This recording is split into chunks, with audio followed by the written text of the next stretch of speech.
All set? Yes. Okay, great. Hi, everyone. Thank you, and good morning, and welcome to MCOA's Zoom workshop on the Home Modification Loan Program. I am Susan McNulty, and my colleague Tara Ham we are your moderators for this particular workshop from MCOA. We have a few housekeeping items, so we just wanted to make sure you keep yourself muted. And this session is now being recorded. And please, if you can, rename yourself to include your COA. And lastly, you can submit your questions to Shirley or John through the chat bar option at the bottom of your screen. It's recording. This morning we have presenter Shirley Stevens from the Senior Housing Coordinator. She's a Senior Housing Coordinator, and John O'Leary, a Senior Planner from the Pioneer Valley Planning Commission. Shirley has been the Housing Coordinator for PVPC for the past 7 years. She is responsible for the intake of all applications received on both the HMLP and the Housing Rehabilitation Program. She was also responsible for payoff letters, discharges, and subordinations, amongst many other items that go along with the programs they offer. This also she also makes sure the client files are complete and in compliance with what is required for the program, and is also a licensed real estate agent in Massachusetts. John, I'm going to let you introduce yourself and take it from there. Okay, sure. Well, thank you, Susan. I appreciate the introduction there. Nice to see everyone. I'm John O'Leary, Senior Planner at the Pioneer Valley Planning Commission, and I work alongside Shirley with regards to the Home Modification Loan Program. So Shirley is the initial application intake specialist who reviews the applications to deem their eligibility. I assist in that manner in certain aspects and individual cases, but I usually come into play once the homeowner has been deemed eligible for the program and has found a contractor. So that's my role in this program. But I think I would let Shirley kind of give you guys a brief description of what the program is, and then start from there, and then I'll come in towards the later end of it to close my part out. So Shirley, if you wouldn't mind starting, that'd be awesome. Thank you, John. Thank you, Susan. Again, my name is Shirley, and I am the Senior Housing Coordinator. I take care of all the applications. And just to set this off right, this Home Modification Loan Program, the acronym is HMLP. It's a statewide program, so it doesn't matter where the person lives. Let me take my glasses off because I feel like there's a glare in my eyes. It doesn't matter where the person lives in Massachusetts, as long as they live in their home is in Massachusetts, they can, get the program and get into the program. The income limits for the program are really high. We use the Boston Metro income guidelines. So I'll just give you one example of the level of income. So for a household of one, if you have one person in the household and they make under $179,200, they can qualify for the program. So that's quite a lot, and most people do qualify just based on the higher income limits. The program is I will tell you what it's not. It's not a repair program. So through the state-funded program, we can't repair windows and roofs and things like that are general repairs. What we do through the program, or what your contractor, the person's contractor would do, is any type of modifications to do with accessibility. For instance, they could do a ramp. They could do the most popular ramps, the rolling showers. If somebody is in a wheelchair, they can do a rolling shower, or they can convert a tub to a shower if they need to. Widening doorways is a big one. They can also do like a fence.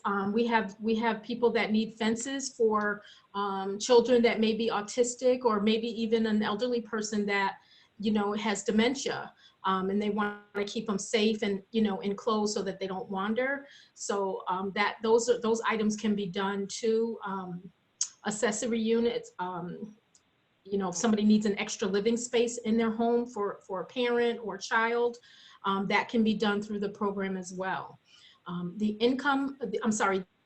program guidelines, you can borrow up to from $1,000 up to $50,000 for this project.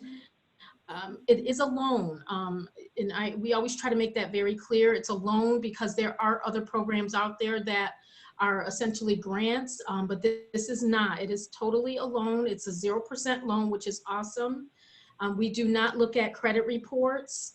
We don't pull your credit or their credit. It's based on your income only.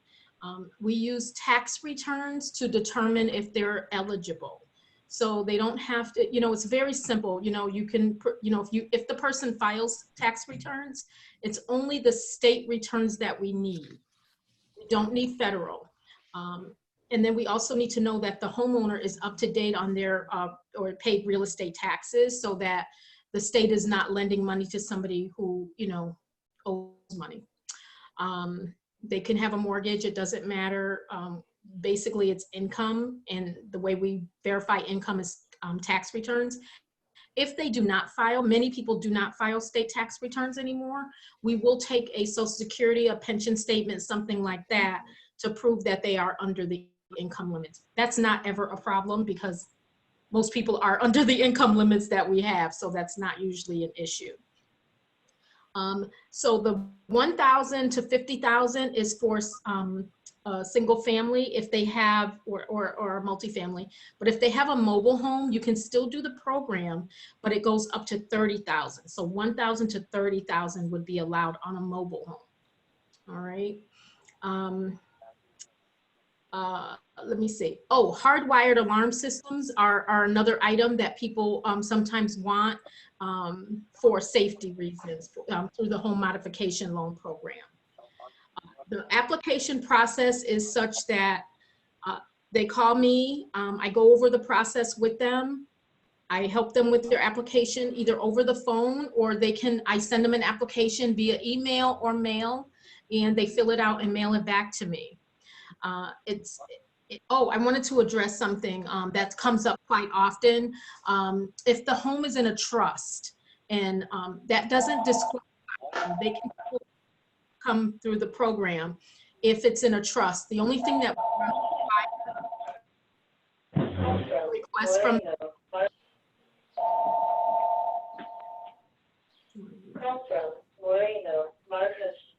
if anybody's on has called in, can you mute yourselves, please? Thank you. Yeah, if their home is in a trust, they have to submit the trust paperwork to us along with their application, because we need to send it off to the program administrator or program manager in Boston to make sure that when we do the loan documents, everything is worded legally and correctly. So we will require any trust documents that they have, power of attorney documents that they have, they need to be sent in to us, preferably ahead of time, so we don't hold up the process looking at that later on. The next thing is the application that we have. It's online on our website. Also, we have it. The reason we keep it on the website is it does get updated, a couple times a year. So we don't want to send out so many applications and then have the person filling out the application that is not the most up-to-date one. So we literally just got a new one this month. So that's updated on the website now. And I can always mail out application packets. Even though I'm working from home, I still can mail out stuff, and that's not an issue. Do we have any questions yet in the chat? I don't see any right now. No. Okay, thank you. So the next thing I wanted to talk about with the application is the documentation of need form. Most of the application is pretty basic stuff: name, address, any contact information, the type of house you have, single family, mainly basic stuff. But there's a document in there called the documentation of need from professional. And that is part of the application. And what the homeowner needs to do is they need to get the physician to fill that out, saying what the modifications are that the person needs and why. Doesn't have to be the person's physician. It can be if they have a physical therapist can fill it out, a social worker, I believe, can fill it out. So they don't have to, it has to be somebody that knows the patient and knows their condition. And they have to word it in such that, the person does need this bathroom because of X, Y, Z. So that's a very important part of the process. And that actually, it goes along with the bid, the scope of work, and John's going to talk a little bit about that later. But the scope of work is from the contractor. So the homeowner is going to find their own contractor. We're not responsible for that. We will review the bid to make sure it's correct and that everything's perfect on there before we submit it. But I will say that the bid and the documentation of need are the two most important things in the process because they have to match. We can't have a documentation of need saying that the patient needs something and then the bid not matching that. So that's very important, and John will go into that later. I'm going to quickly, just because I'm on that track, talk about the contractor part of it. We do have a contractor list. But I will tell you that contractors are extremely busy. I mean, they're always busy, but even now they're even more busy. So it might take a while. It might take a few tries for the homeowner to get someone to come out, especially if they're in a rural area. And I don't have any control over that. I know that that's the way it is because that's the response that I'm getting from some of the applicants that they're ready to go. They're just still working on getting their contractor to fill out the bid. And it's just that way right now. Hopefully it'll loosen up, in a bit, but right now contractors are extremely busy. If the homeowner does not have a contractor in mind, a licensed contractor, we can definitely submit them the list that we have. The list that we have are contractors that at some point have done a project through this program, so they know how it works. They know the application process, they know the bid process and how to fill out the paperwork. Also, if they are new to the program, John is very helpful in helping them to understand how to fill out the bid and actually helping them get that done. So they shouldn't shy away if a homeowner knows a contractor that's licensed in Massachusetts and they really want to use this contractor.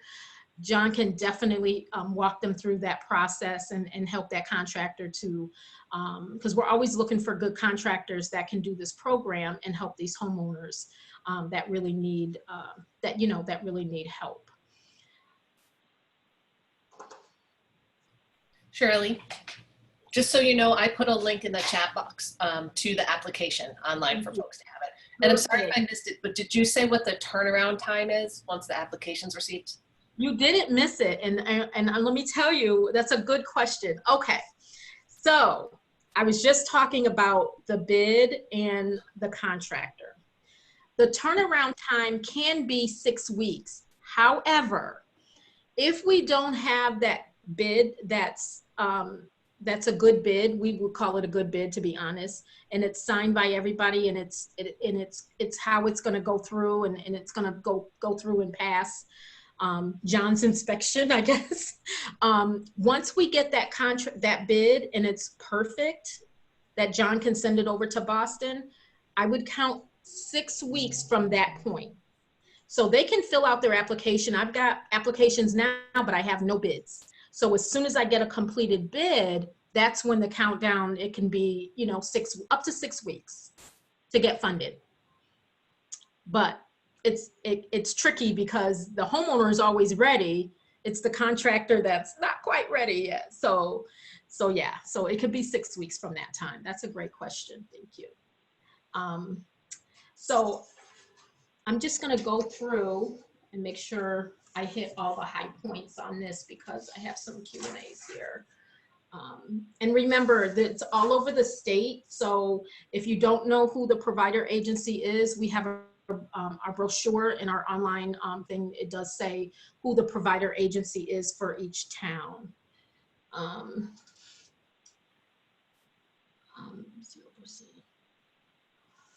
One second.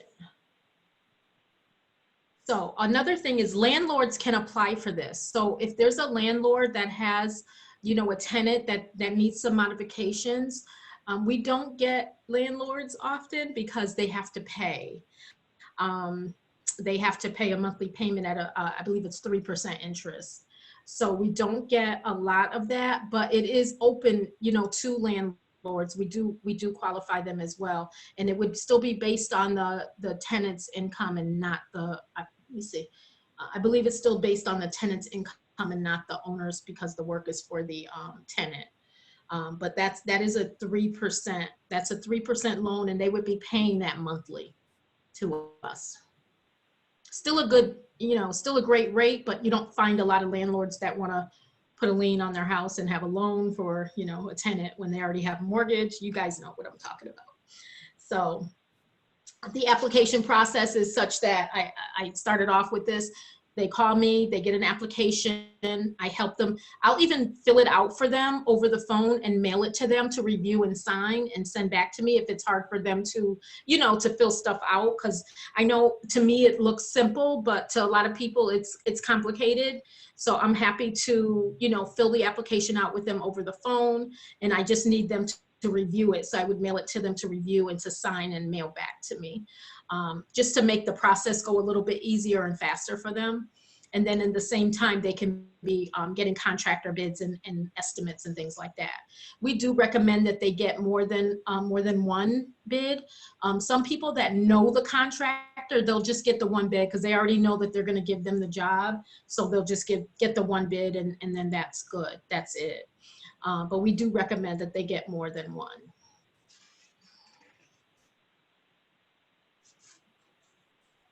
If they get the loan, the home modification loan, and they decide that they want to, you guys know that the rates are so low right now. So people are getting 3% rates on refis and things like that. So some people, I mean, I've been getting slammed with, you know, subordination requests. So a subordination, for those who don't know, is basically the lender saying that they'll go in second place.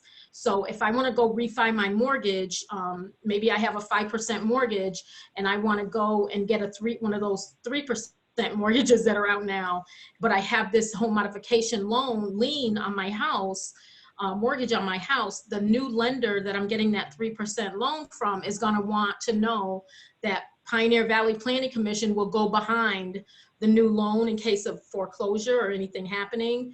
The bank wants to get their money first. So usually we would subordinate to the new loan. That's a very common thing, but we do have to make sure at that point that the homeowner has enough equity to cover the new loan. And that's a whole nother process that I usually, you know, if people have questions, I can definitely answer them because it's a little bit more detailed. And it doesn't come up all the time, but because the rates are low, it's happening a lot right now.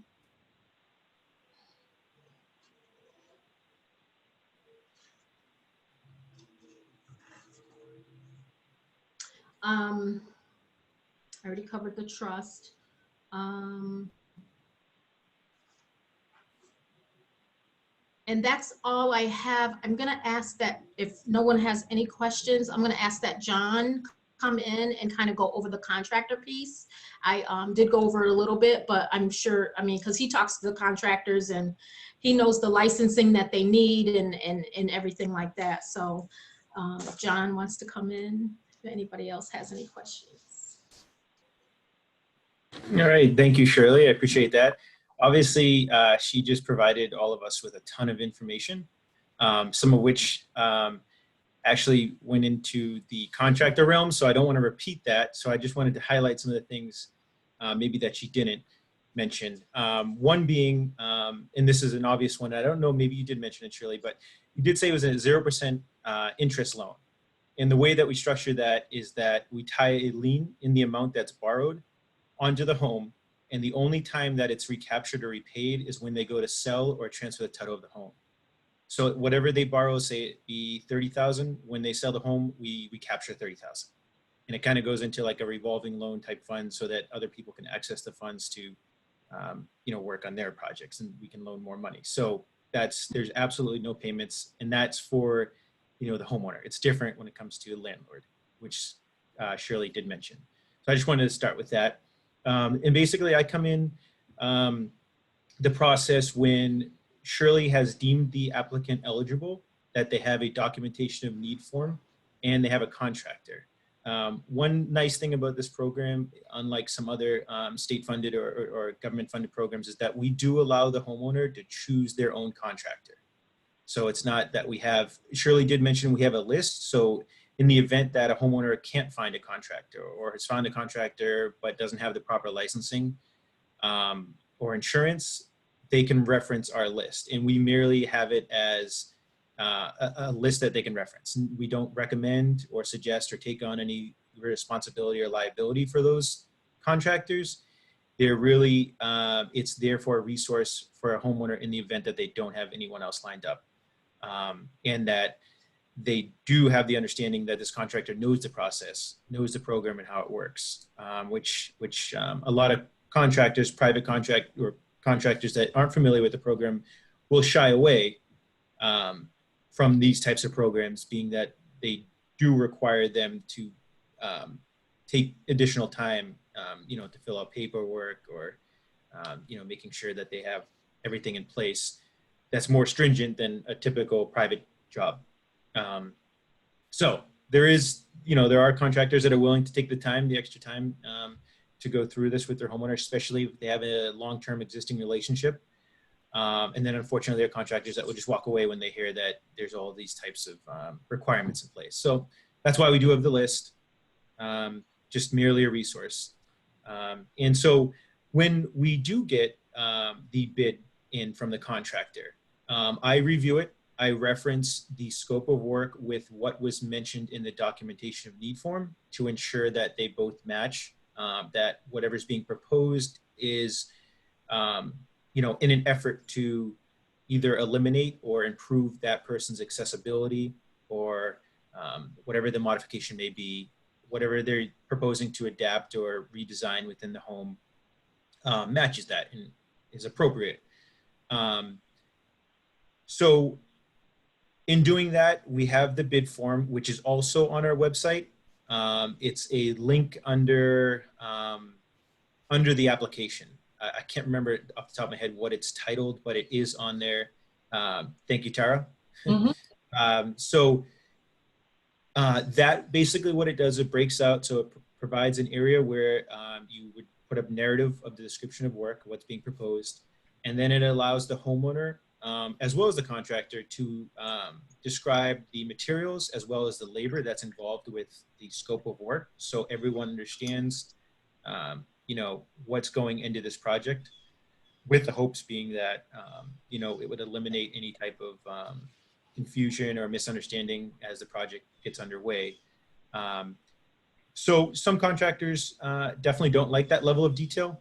But again, we do require that it is completed, and I will review that to make sure that there's at least enough information that when our inspector comes out, he or she has a good understanding or an idea of what exactly this project is going to involve. I will also look at the licensing and the insurance to ensure whatever the work that's being proposed, appropriate level of licensing. Ultimately, it is the homeowner's responsibility. So they are the ones that at the end of the day have to make sure that their contractor has the proper licensing and insurance. That especially is true of when it gets into a situation where the house is built before 1978 and there may be lead involved.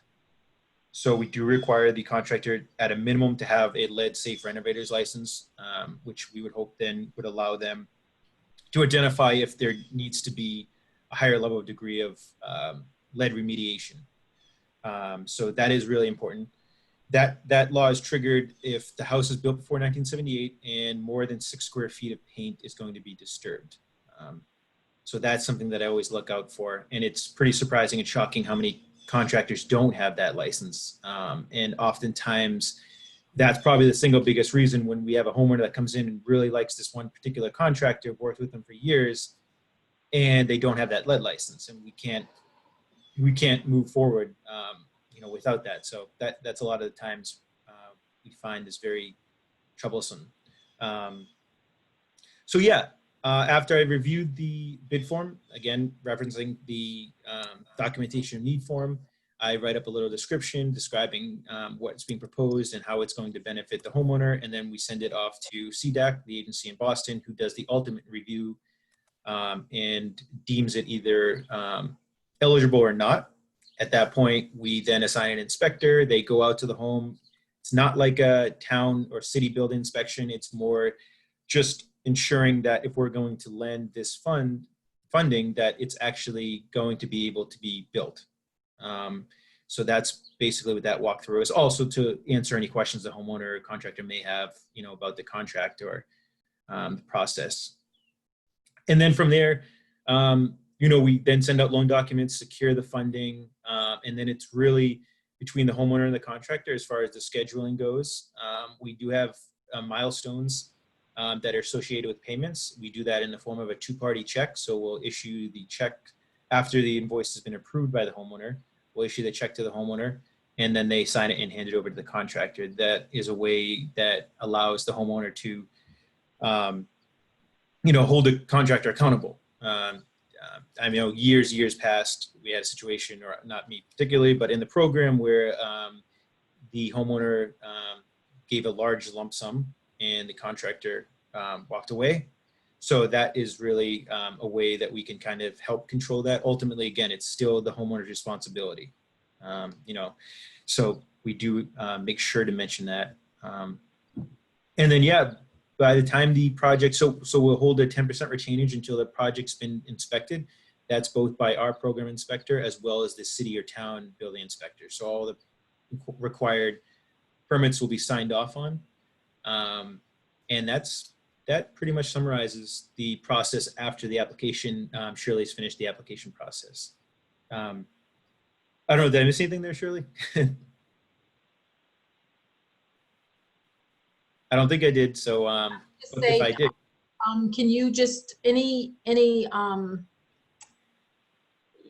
issues that come up that are regular issues that you see that you share that maybe would help folks, give them a heads up on any issues that might arise during the process? Yeah, I mean, like the big one I said is the lack of contractors with lead license with lead license. That's one that always gets, and you hate to do it or hate to see it happen because, it might be like for instance, a small town contractor that they've done work on this person's house for past 10, 20 years, and they trust them. But the fact that they don't have that license, that lead license, we can't allow the project to move forward. So that's probably one of the biggest things that gets caught up with our contractor homeowner relationship. Other than that, most contractors, even the ones that aren't familiar with the program, I mean, like Shirley mentioned, I walk through almost essentially holding their hand. So, they're pretty comfortable with that. Being that there is some more paperwork required than a typical private job. Some of them, I guess sometimes get a little discouraged, but most of them or all of them, eventually go through. So once they get through one time, they're more likely than not to come back. So that's encouraging, but it's just that initial process. But there is a significant lack of contractors, especially if in the terms of our rural, our rural towns where there is a lack of qualified contractors. So I don't know what we can do to address this issue, but that is what we're confronted with. That's just to answer your question, Charles, on that. Does anyone else have any questions? John, I have a couple questions for you. Just Sure. to let folks know who've called in, we did put in the chat box the webpage for the home modification loan program, as well as the website for the application and the scope of work. If you Thank can't find that, I'm happy to send the links if you just email me at tara@mcoaonline.com. There was also a question, can the loans be paid off early? And Shirley said, yes, they can be paid off early. They have to call in for the payoff letter to be submitted to the attorney or homeowner. And then we have another question. Is it difficult for the contractor to get the lead license if they wanted to do that? So that's a good question. So there is classroom time that's associated with getting that lead license. There are different levels. So the most basic one is the lead safe renovators license. That requires, I'm not sure how many hours off the top of my head, but that's the least amount of involved time. So the person has to go to that course, then they would get a lead certificate, which then they would have to apply to the state. I believe it's $350, $375 for them to actually be licensed by the state. So that would be the process that would be required of that contractor. Okay. And along the lines of contractor licensing, because I don't know, if you're hiring a contractor, what are the certifications that you should look for, either after their name or the business name, or what should you ask for? I mean, that's a great question. So one of the most important things is in being insured. So to make sure that they have insurance, both general liability insurance as well as if they have workers under them, is workers' comp. So those are two important insurances. As far as licensing, so that depends on the scope of work. The two big ones, one really important one is the home improvement contractor registration. So why we suggest or really encourage the contractor to have that, because that allows the homeowner, and this is true of any project in the state, home modification or any private job, is if you hire a contractor with that registration, that then allows the homeowner to access what is called a guarantee fund. So in the event that the work is of poor quality, or the contractor walks away, or there's something that isn't completed, the homeowner has, I mean, they still have to go through a process to apply for basically, reimbursement, but it's a state fund that these contractors all pay in for as part of the registration that allows homeowners to access should their project go wrong. And if the deciding body, whoever it may be, I don't necessarily know, but that part of that guarantee fund, if they see you have a legitimate case, they will give you the funds to either hire a new contractor to correct the work, to that effect. So that's another one, HIC, the Home Improvement Contractor Registration. And then a lot of the times when you have these larger scale projects, depending on the scope, but a construction supervisor's license is another big one that we look for. Okay. And then again, if there's electrical work, well, obviously you want to, a licensed electrician, a plumbing, same thing for plumbing work, so those kind of specialties, those are important as well. Yeah, right. We have another question. So how does a reverse mortgage affect the loan eligibility? Yeah, so this is a big one. Okay, I don't know. So, so I have to collect, okay, so let's say they're in a reverse mortgage. I would want to collect their reverse mortgage documents and submit them to CDAC in Boston so legal counsel can review them, because they have to make sure there's nothing blocking them from getting this and us putting a lien on their property. So that's the first thing. So I submit everything to them. I'm not an attorney. I try not to, act like one on TV. Now, if they get this loan, the home mod loan, and then they want to go for a reverse mortgage, I guess that would be up to the reverse mortgage company, and if they would even allow them to have this while they're going through the reverse mortgage. It would be up to them if they would require the homeowner to pay it off, or for us to subordinate. It would be up to them, and we would just follow, whatever the guidelines are. Thank you. You're welcome. John, I didn't mean to get you off track. Did we interrupt your flow with the questions? No, not at all. No, I think those are the big three licensing that I mentioned, and then the insurance. So yeah, I think that answered your previous question.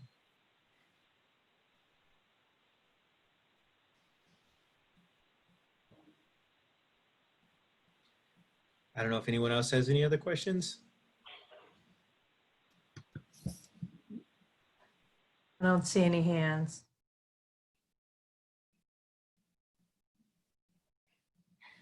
No, there's no more in the chat box. No. Okay, and so I guess one thing I would say is we like to approach each project. I mean, we look for obvious types of modifications, like Shirley had mentioned a few of them. But we really encourage, for the homeowner and the contractor to be creative in ways that they can find that are really going to make a difference for that individual. Like Shirley mentioned, it could be something as simple as widening the doorways and installing a walk-in shower tub unit. And then other people have gotten very creative. For instance, we had someone that had some type of paranoia condition where they felt uncomfortable when it was dark, and we installed, sensor lights around the home, so if anyone were to ever walk through it, trigger, so basically we're just trying to encourage, people to really, take advantage of the fact that there isn't really strict criteria, that it's more of, if you can prove or make a case that this modification, whatever it may be, is going to, improve your safety or accessibility, we'll definitely consider it. And I think Shirley actually she's just working on one now that someone has a chemical sensitivity or a sensitivity to certain chemicals. And I think it being proposed is an HVAC system, which, will clean the air and eliminate that. So, just another example to highlight is, don't be discouraged, just ask us if there's something that you think, even if it sounds crazy. And Shirley did highlight, this program, we do differentiate between a typical home repair. So this isn't for someone to come in and say, oh, my siding, is looking old, or my roof needs to be repaired. Unfortunately, we just can't help. That's not what this program is designed to do. We do have other programs in certain towns that we work with, our housing rehabilitation assistance program, but this one is really just geared towards, again, adapting the living space, modifying it in a way that's directly related to that person's, situation. So, Emphasizing the modification. yes, correct.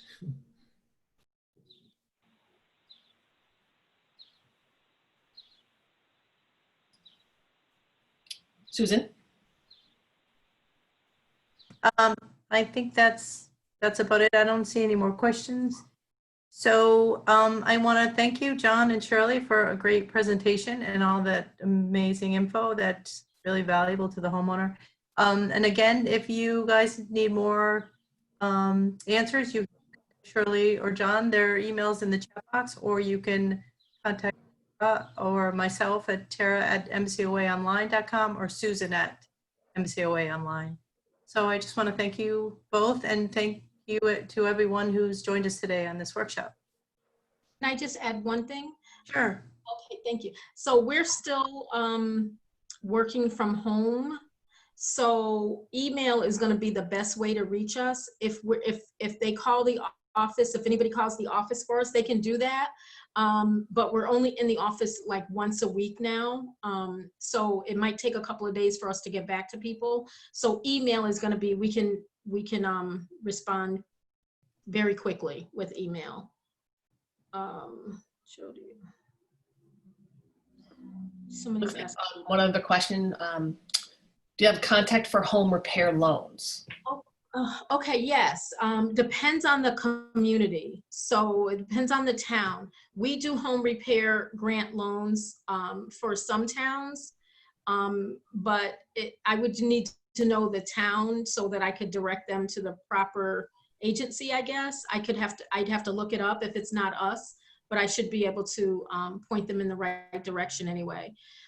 One thing I do say is usually I would have people contact their town hall first, because a lot of times the town clerk or the town hall people, they know of programs in their area, and sometimes they'll have community development block grant programs right there in their town, and they might not know about it.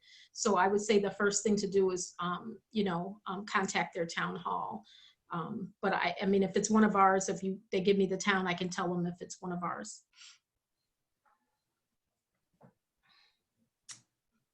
Okay, I think is that it? I don't think I see any more questions. Just one. The loan based on income. Oh, but that's sorry. on your homepage, the web page right there. Yes, Anna, yes, it is based on income. Yes. All right. Yep, that was the only other one. Okay. Awesome. Okay, well, if I don't see if there's no more questions, then thank you both again, Shirley and John, for joining us. And we look forward to the next workshop on the agenda today. Thanks, Thank everyone. you for so giving much. us the opportunity. Oh, you're welcome, John. Thanks. Bye-bye. Bye-bye, everybody. Thank you.